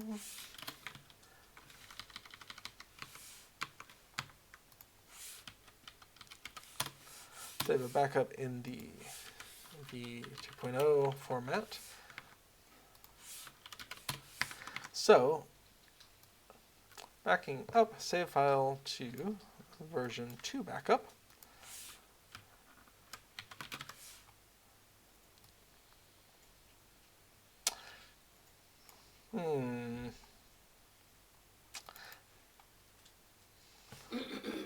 Oh, that's not correct, is it?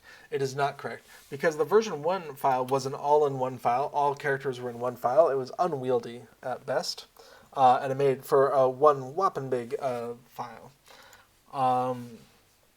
So instead what we need to do is we need to load in each file.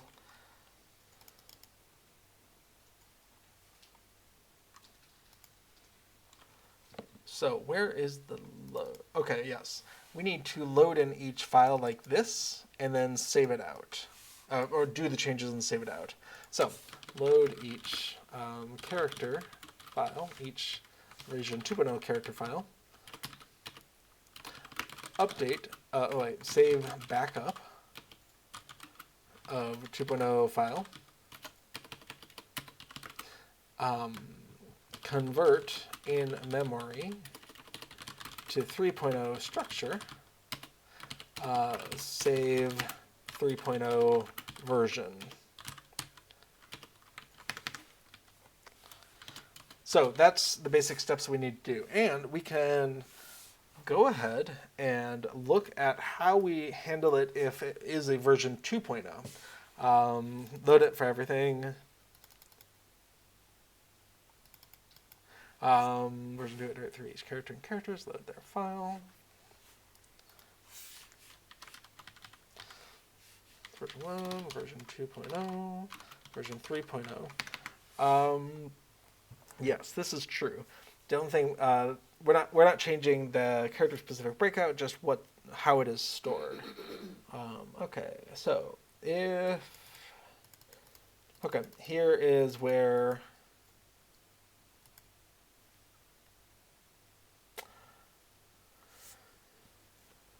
how does max n work if there are gaps in a table, I wonder? Max n gaps.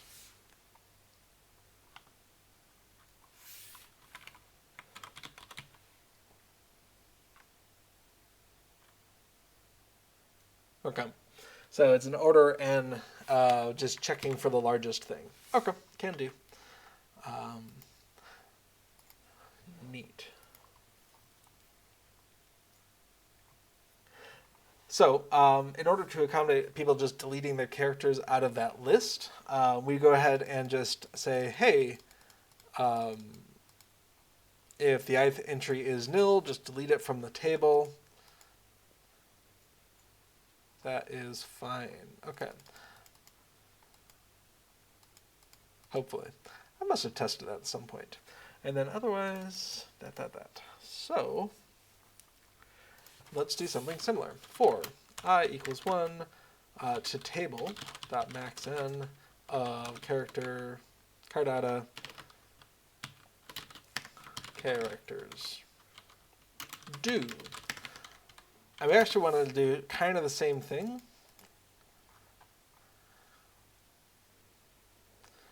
Do I care about removing them or just skipping them? I think it's just skipping them. If this is not nil, so if it is, then end. Thurler, I must have tested that at some point. Yeah, probably. Does it work now? Did it work at some point? I believe it to be true. All right. So if there's stuff here, then do something. Okay. The real question is, how are we saving stuff out? And I want to say it's just car data characters stuff. But let's sort of take a step back and look at the save current character data function. All right, obviously we're skipping session play, great. And then we're just saving this. Awesome.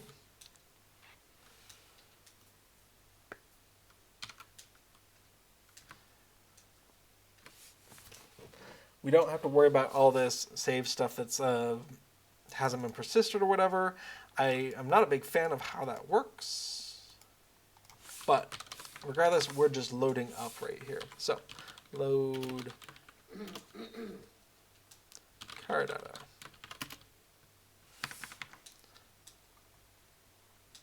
Okay. So it's going to look something like this. We need a file name. We are going to save out. Oh, but we don't have the character name. Why don't we have the character name? That seems so silly.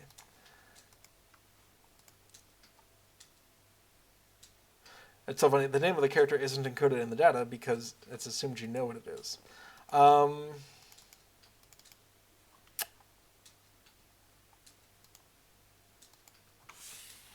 Local car name equals, and I'm pretty sure that's what we're seeing here. The ith one, that's the name, equals this. Excellent.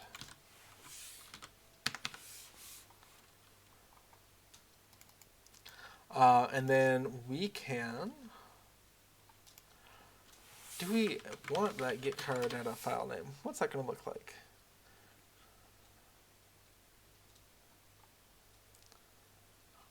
Sure. Yeah, that's dealing with session play. I'm not too worried about session play in this context, but I think it's fine to use it. But we are going to want to do that ending v2 something. What are we doing? v1 backup, v2 backup.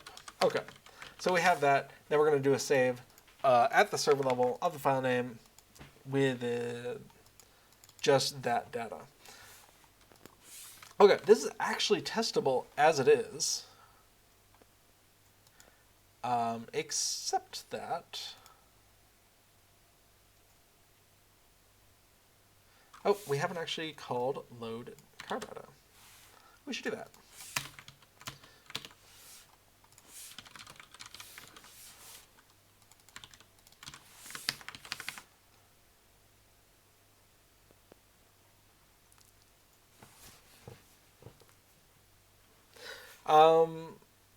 Thriller asks, why not use I pairs there in that loop? So that's actually an interesting question. A good question. So right now we have in this, I mean, the short answer is dtracker, for better or for worse, munges together what we pull in from here, and then just keeps storing character data in this global settings. So this all goes into underscore char data. So we're looping through here for the index and the name. I believe the answer is by going through index, it allows us to fix up that case where there is a missing entry and remove it, perhaps. And then once this is in memory, we're then going to have things like Schildwacht equals everything that's in this here. I don't know if that makes sense. So yeah, this is looping through index to character name. Down here, cleaning up the table if there are missing entries. I think that was for when, so that if someone deleted a character, they could just delete their line and not have to go re-index everything to avoid gaps. Again, we could probably just do the if instead of like actually explicitly removing the gaps, but it seemed nice to clean it up. And then once we have the name from that, we can go ahead and load the file. Loading car data is going to put that into this global car data array, I believe. We should probably double check that assumption. Yep, we're going to deep copy in the stuff that gets pulled in. Awesome. And then we're going to be able to work with it in memory. So I don't know. I'm not sure iPairs is a helpful point there, but it could be. Now, it is true that these look like strings here. I think the patch data load would probably convert those back to integers, but I'm not actually sure. Okay, so load each 2.0 character file. We are loading it. Save the backup. We're doing that. Convert in memory. Cool. Convert somehow, question mark. And then finally, we want to do the same thing where we get the file name and save out whatever we've done in memory. So we can actually kind of document what's going on here. Really.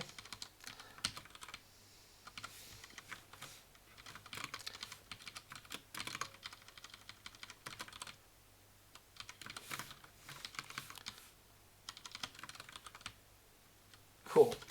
So it kind of confirms that except for that conversion thing, we've got all the pieces necessary. Now, we could actually go ahead and test this. A thing that we need to do is actually update that version. So this is going to equal version 3.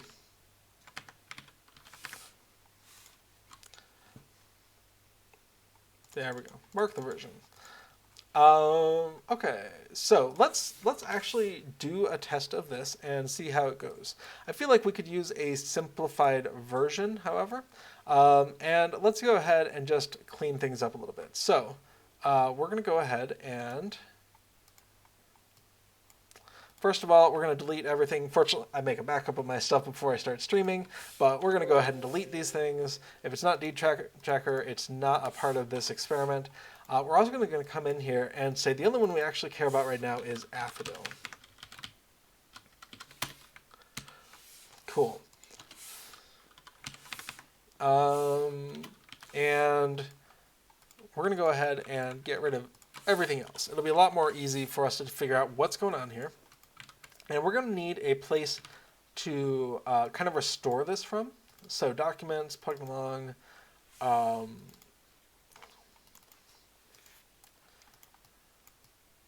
Okay, so this is D tracker version 3.0 save files. We're going to copy these in here. And what we can actually do is help ourselves out, go ahead and launch a Beyond Compare window. And we'll be able to keep an eye on things as they are changing or not. Now, I wouldn't expect them to change too much, except we're going to get more stuff. So let's come on in here. Let's unload. Let's load. and see if we'll break. Okay. Oh, fascinating. I did generate that file, so that's fine. Yeah, we'll leave that for later. So we see upgrading save file format from version 2 to version 3. Awesome. Didn't see a completion message there. Oh, that's so funny. Because I had not fixed this until afterwards, we can see that it got saved out. All of that work to clean it up. Undone. So we're going to come back in. Oh, we do see a lot of version 2 backups, though. That's exciting. Okay. Same thing. We're going to come in, get rid of everything that is not Affidel. Okay. Try it again. Okay. So let's refresh that. Great. What's going on here? No problems there, but we are seeing a side effect of a random traversal of trees there for output. Okay, so coming back in, loading up our D tracker. Okay, we see it again. Upgrading save file format from version 2 to version 3. Great. And if we go ahead and come back into our comparison,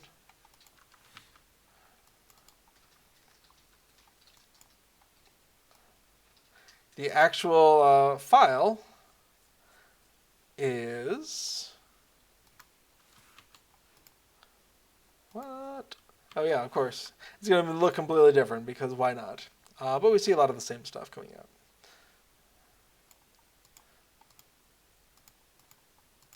Okay, and we see that version 2 backup. So if we do a comparison between the two, again, the data should be the same, but the ordering might not be. And that just... for a more context, a more Lua-specific comparison, you really need to load in both structures and then do an in-memory comparison instead of just a textual comparison.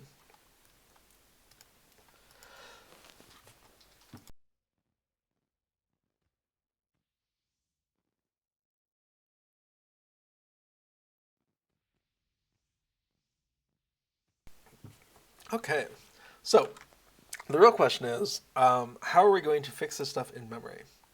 We need a function, if we don't already have it, to look up from the indices, the I, J, and K. We need to get a deed ID from that. And I don't know if we have one of those yet. We should find out. Now, we have a lot of things in plugin functions. I'm just going to search for deed ID and see if deed ID. Nope. I search for ID in general, I suppose. Yeah, that's not going to help. Okay. We have deed IDs to deed indices. We need the opposite of this, and this needs to be a very 2.0 specific file, actually. Ideally, we would only load this lookup file if we're dealing with a 2.0 save file. And that is a thing I don't know if it's possible to do, but what I would really love is... Well, I know it's possible to contextual import, but I would like an import right about here, like an import, but instead it's deed indices to deed IDs somehow, and that would just look like, you know, populating this thing that only applies here. I know you can do conditional imports because I use that for language stuff. So can we load this dynamically? Question mark. But instead, actually, we don't want to do that for every character. We do want to do it out here. So let's create a test file at the very least. So we want to come up and make a new file.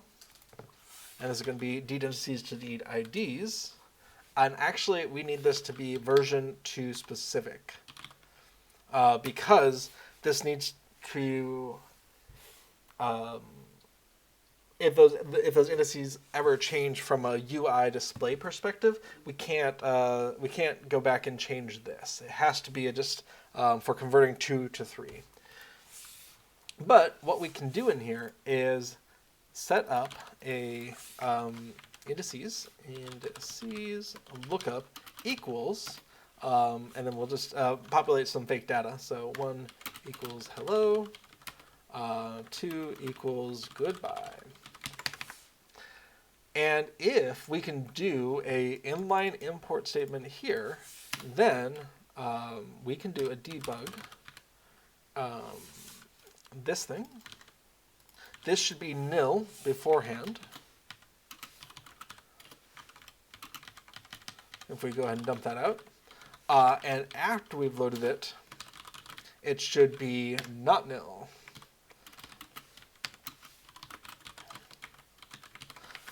Okay, let's go ahead and unload. We need to restore our files. So we're just going to go ahead and delete that. We're going to go ahead and just copy these back over. Yep, replace them. And then we can go ahead and load dtracker, and that'll get us back into that. Ah, it did not work. Unable to resolve package deed indices to deed IDs. That's funny. Oh, of course, because I changed the name. That's important. Let's go ahead and try that again. dtracker, load. Okay, unable to resolve package. Cube plugin. Let me go ahead and just file explorer. Cube plugins dot deed tracker. Yep. Dot deed indices to deed IDs underscore v2 dot lua. What? No, I thought that would work. Oh, thank you. Thurler points out that we don't need that .lua, and in fact, it's not legal to do it.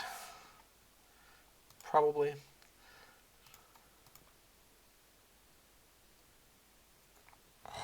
You can do it. You can do conditional imports. Oh, that's very exciting because this is going to be like a 1 meg file or something, and I only want to import it once for these people who are updating from 2 to 3 and then not again. And that's interesting. Cool, thanks, Thurler. I was going to pound my head against the metaphorical wall for a little while there, or desk, or both. Okay, so what we can do, yes, is what I will probably do is use some sort of program to invert this lookup here. Actually, I'm already using a program to generate this lookup, so I just need to spit it out in the opposite direction, assuming I didn't already. Indices. Let's do a quick search. Indices. Nope, I just have IDs to indices. So I need to spit this out backwards, basically having that giant table of, I's containing J's, containing K's, and each one of those linking to one of these. Once I've got that as a static file that doesn't need to change anymore, I can go ahead and use that to go from IJK to indices. Neat.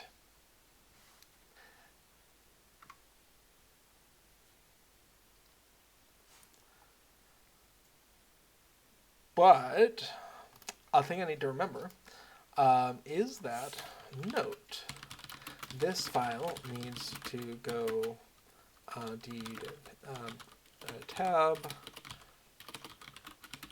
deed page, and then probably save index instead of visual index. So a thing that I did to try to future-proof myself was, in order to support rearranging these visually, maybe protectors of Thungle HUD should come before Strike Against Danaglor. Obviously not, that's heresy, but if you wanted to reverse those, there needs to be, other than that visual representation, there needs to be a save index. And so we're going to start using the deed ID, but at the time, there was just, okay, as well as being the first, second, third, fourth, fifth thing, whatever, in this list, that here's also an unchanging static save ID. We're going to stop needing that now, but we'll need to use that because that's what we're going to be seeing in this file. That's the tab, page, and save index because we're in the save file. And so we need a lookup from save index, d tab, d page, save index to deed ID. Okay, so I'll probably generate that in my copious spare time before we get started next time because that's when we get to convert this memory, this in memory to the 3.0 structure.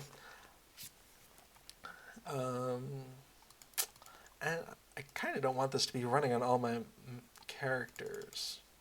I should probably do something about that.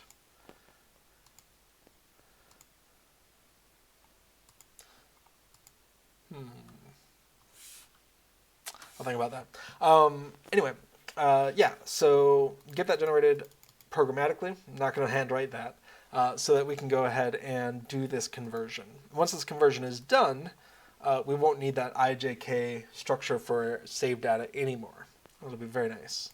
But there's going to be a lot of code changes that go with that. So we're going to be saving this off as a stash while we're not working on it because it's going to play havoc with my actual ability to play the game.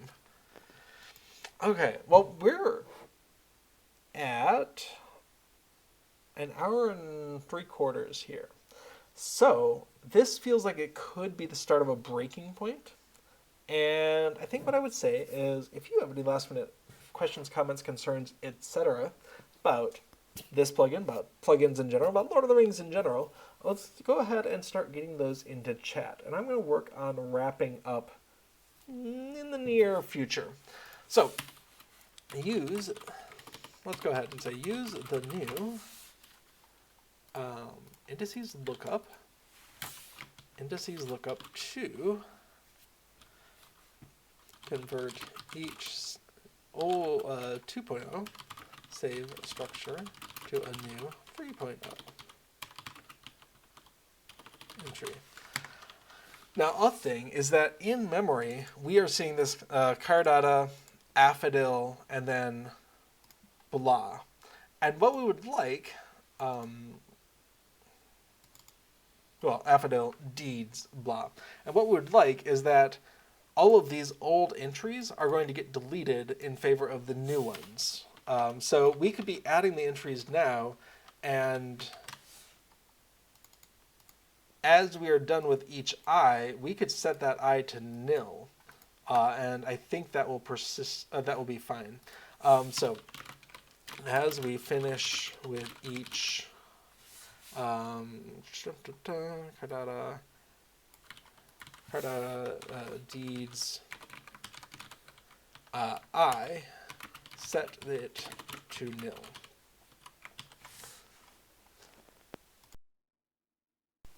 And that'll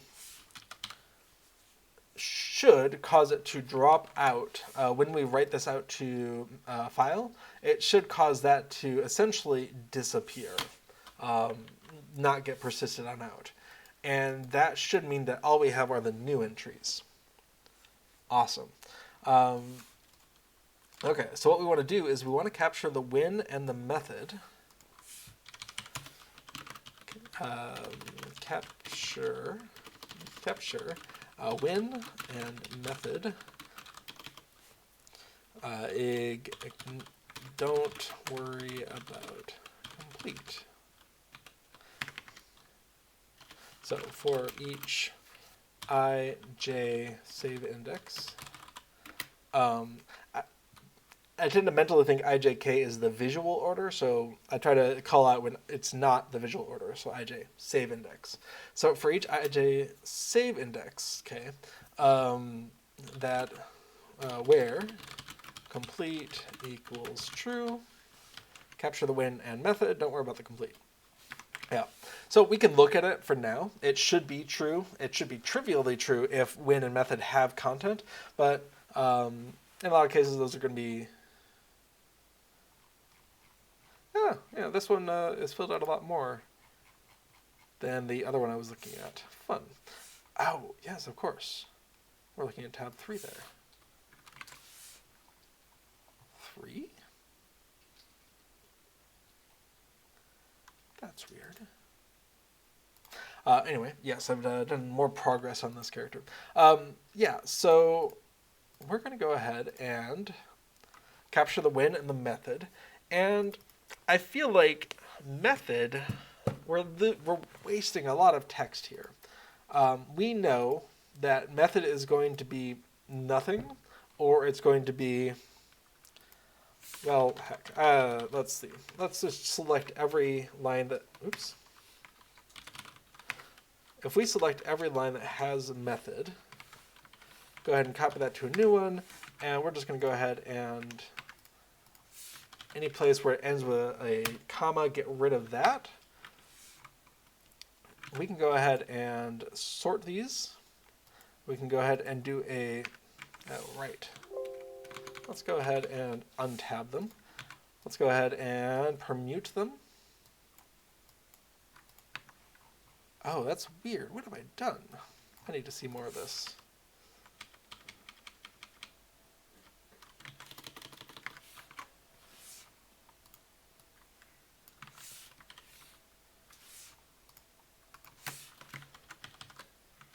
Select to end.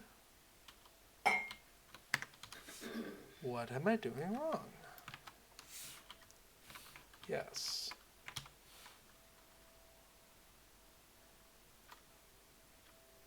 Oh, that's weird.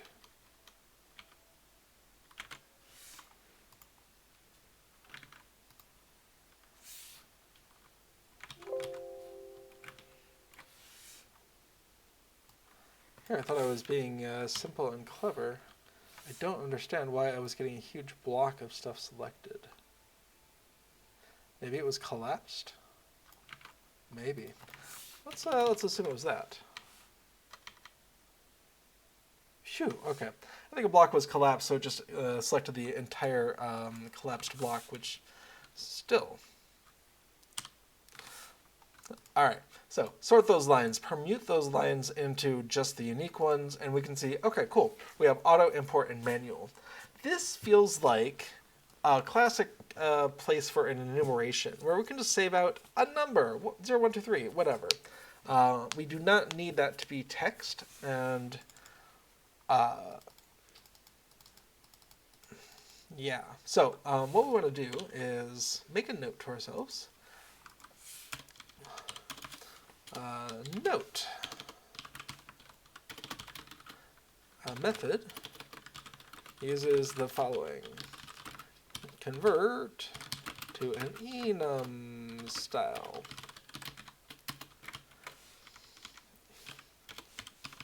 Oh, and method blank should not be necessary anymore because we're not going to have an undone thing. So we have auto, import, and manual. Cool. I do like to have an unknown style entry in my enums, especially C# style enums. I'm coming at this from a C++ background, where if you just have a 0, you want to not assume that has valid information. So if your 0 entry in your enumeration from a C++ standpoint is always unknown, undefined, whatever, then you have sort of a is not present value baked in. So you're never going to take a default constructed integer that is 0 and then think that is useful information. So I tend to do that in Lua as well, probably not necessary, but if I've coerced something into an enumeration style thing, I don't want to think that I have something when I don't. So that's just one of those, this has bit me too many times. I don't know if this is actually a valid thing or if there just was missing data, kind of a workaround. So one of my, I don't know if it's a best practice, but it's a better practice for me. So unknown, auto, import, manual. Cool. So I'm thinking about this because, yeah, there's thousands of deeds, and I have been tempted by the idea of doing something similar for quests, and there's a lot more quests than there are deeds in Lord of the Rings Online. So any place where I can save a few bytes per entry, in the case where there's going to be tens of thousands of entries, I feel like that's a win. So there's also the question of, is there utility in saving off the completion date timestamp? Specifically, is there utility in saving it off as a long string? If I were working in a more classical brace language, I would be looking at just saving off the number of seconds since an epoch, 4-byte number, 8-byte number, whatever. As is, we have how many characters in this?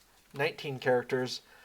It's not a huge loss. If each of those characters was stored as a single byte, if this is UTF-8, then we're talking 19 bytes versus 4 or 8 bytes. But I'm not doing a lot with that other than just displaying it. And so, I don't know, that's something I have to think about is, A, does Lua have have an ability to, does our subset of Lua that we have access to in LOTRO have the ability to get a second since midnight 1970, January Unix epoch?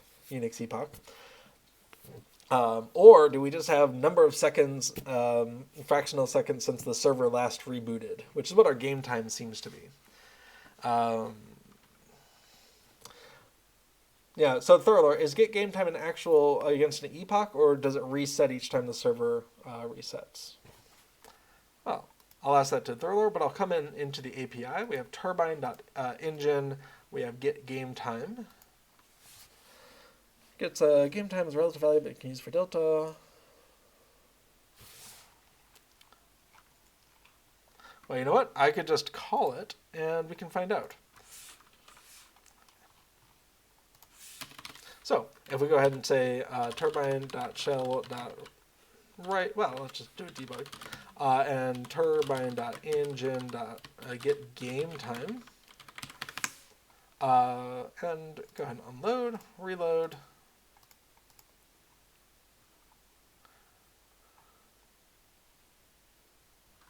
Did I save?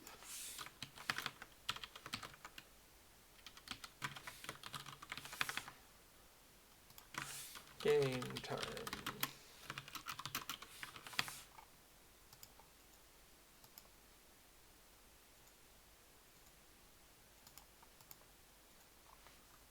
Okay, so we have a game time here. If I ask the internet for current Unix epoch, timestamp. Oh, this is off screen. Haha.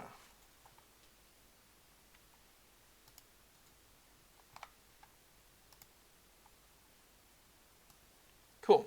So if we come over to current epoch 101,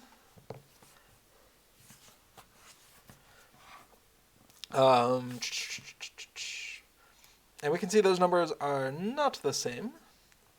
So it is not based off of that. I guess the real question is, can you get a consistent output? Can you convert that get game time into a reliable reproduction of this string encoding? The real question is, how did I get that string in the first place? That might answer this question for me.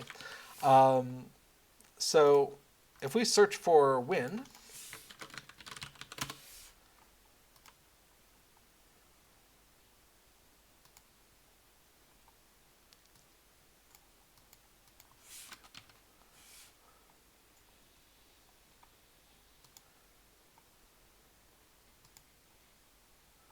now string. Yeah, cool. String format. We're getting now from the, Turbine engine get date. Interesting. So Thorlor, the goal of this is to just save off when did you complete this deed, irrespective of time zones or whatever. And in game, that's just going to be represented. Well, I'll have to actually show completed deeds. So it'll just say, Caesar Gondomon, I completed that in April of this year. Why not at 1:48 in the afternoon? And 10 seconds. It seems unnecessarily precise, but so we're using turbine.engine.getDate. This is exciting. What is that?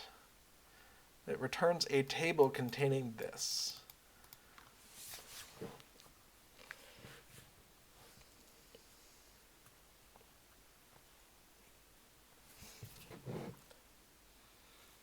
Okay, I'm going to table this, but it would be possible, ignoring leap seconds, time zones, and anything else interesting, to convert year, month, day, hour, minute, second into an epoch-like integer, and then unconvert it when you want to display it.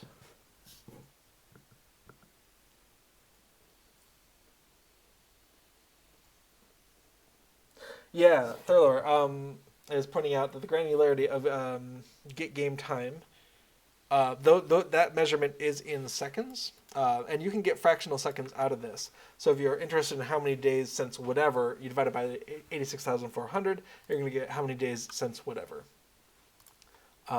Good point. So if I were to come back into main,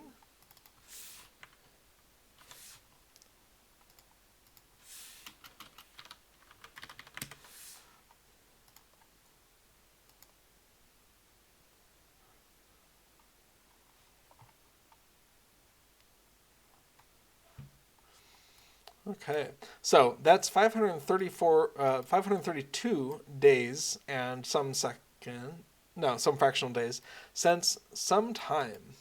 What happened 532 days ago?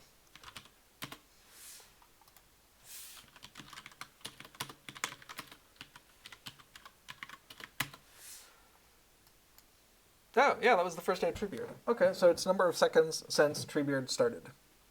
Neat.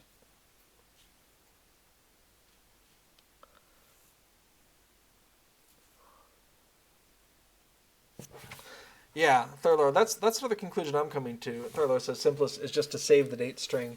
Yeah, that's where I'm coming to, or stop saving it entirely. But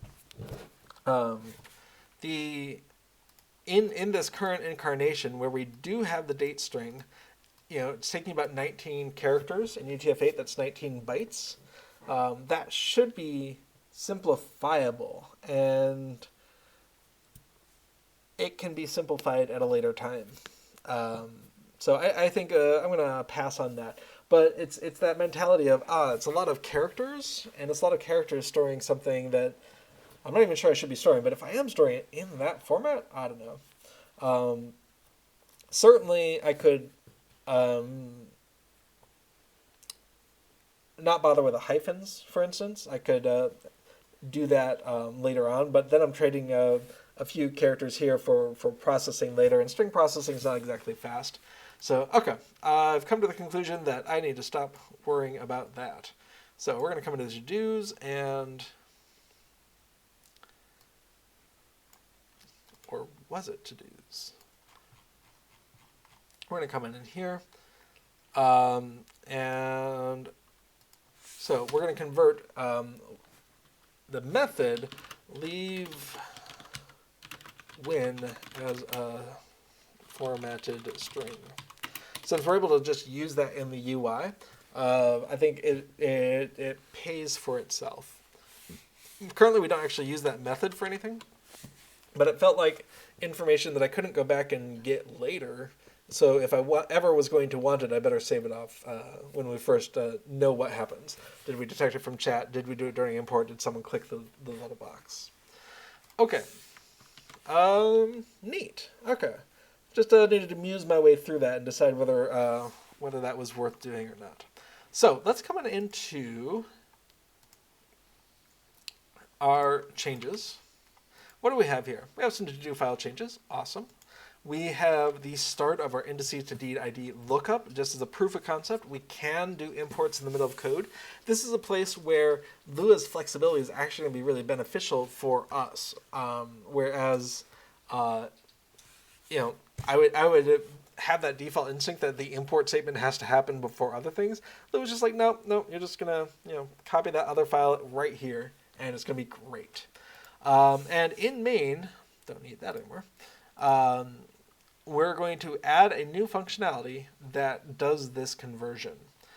This is the part where I'm going to actually stash this. So stash one file in work, deed tracker v2.0 to v3.0 in work. And I'm going to stash that because I do not want it to be doing stuff while I am playing this game. So today. Pull the 2.0 to the 3.0 from stash and keep working. All right, this was always going to be a little bit longer and more of an involved of a feature because the way the data is represented in the save file is kind of inextricably linked to how it's represented in memory because we don't do anything about it. We just slurp in the file, put it into memory as is, and then run with it. And so it's not just a question of the saving and the loading, but it's also a question of any code that then looks at that data needs to understand how it has changed. And so whether or not it's good to just pull stuff from file into memory and work with it, it has its ups and downs, but this is one of the downs. This is one of the downs where if you're changing how it's encoded in the file, you're not just affecting the load function, but everything that deals with that by not having some intermediary structure. But by not having an intermediary structure, you are saving on processing, possibly memory, possibly whatever. So I have mixed feelings about it, but that is where we are. Okay. Neat. Yeah, this is a good breaking point. I'm going to go ahead and commit these little changes here. So, to do file changes. And I'm going to leave these other two uncommitted. So, not a lot of practical progress, but a lot of good design progress where we have a clear road path in front of us. And a little framework for loading, saving off a backup, and doing the stuff. So, excellent. Very excited. Next week, we're going to use our indices to IDs lookup table to actually do the conversion in memory. And then we're going to see just what else we broke along the way. So that's going to be very exciting. All right. So I'm not seeing any other last minute thoughts, comments, questions, whatnot coming on into chat. So I think we are good there. Thanks for your thoughts there on that, Thurlor. Oh, there is a limit of table size. Well, there is probably a limit of table size, but from a practical limit, let's see, where are we? From a practical limit, we are able to slurp in. Let me open up a different one. We have a deed IDs to indices, and from a practical limit here, we have 3,000, almost 4,000 entries in this table. They're all integer indices, and that's okay. Oh, you think it's about 500,000? Neat. I could definitely see that where that would be a problem if you were doing combat log analysis or whatnot. But the day that LOTRO has 500,000 quests and or deeds is far enough in the future that I'm willing to redesign later as necessary. Actually, I have already given some thought to separating out the tabs. So for instance, if your character is less than level 50, do you even need to load the deed data for Vanian, Gondor, Mordor before we're done loading? Or could you just delay load that later and only load Eriador, Class A Epic Skirmish instances, and so on? Because, yeah, if you're a low-level character, it might be interesting to see those deeds, especially if you're looking at another character because, oh, does my other character need to run in their instance stuff, whatever. But if you're level 10, you do not, on load, need your Lothlorien deeds or your Western Gondor deeds or your Imlad Morakul deeds. And so I've already given that thought of, what if I just broke these out into separate files somehow? So I think if that table limit ever comes down on plugin developers and that becomes a problem, that would be a path forward that I would already have in mind is let's at least break these out into the tabs, into different files for each tab, and so on. But I would do that programmatically probably. I would just have my program that spits out the English, French, and German files, just break them into chunks. Probably. I don't know. Actually, dealing with them on the plugin side would be more challenging. which is probably why I should have functions to access all these things instead of just groveling into the data. Good point. All right. Any place where we're accessing car data stuff directly, consider replacing with a helper function to isolate these kinds of changes in the future. Good point. If I wasn't already planning on doing that, I should. All right.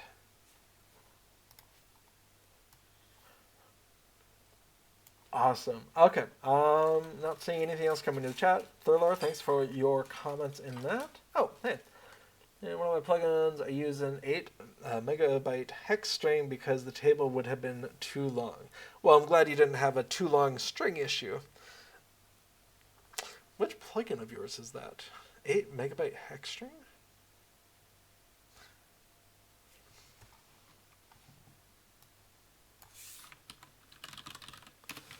Well, now you've got me curious.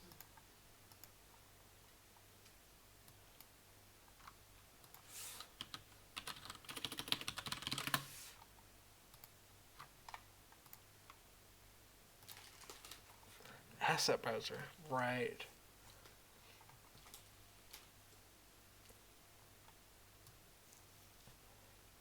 That's why it didn't come to mind. It's not there on the first list.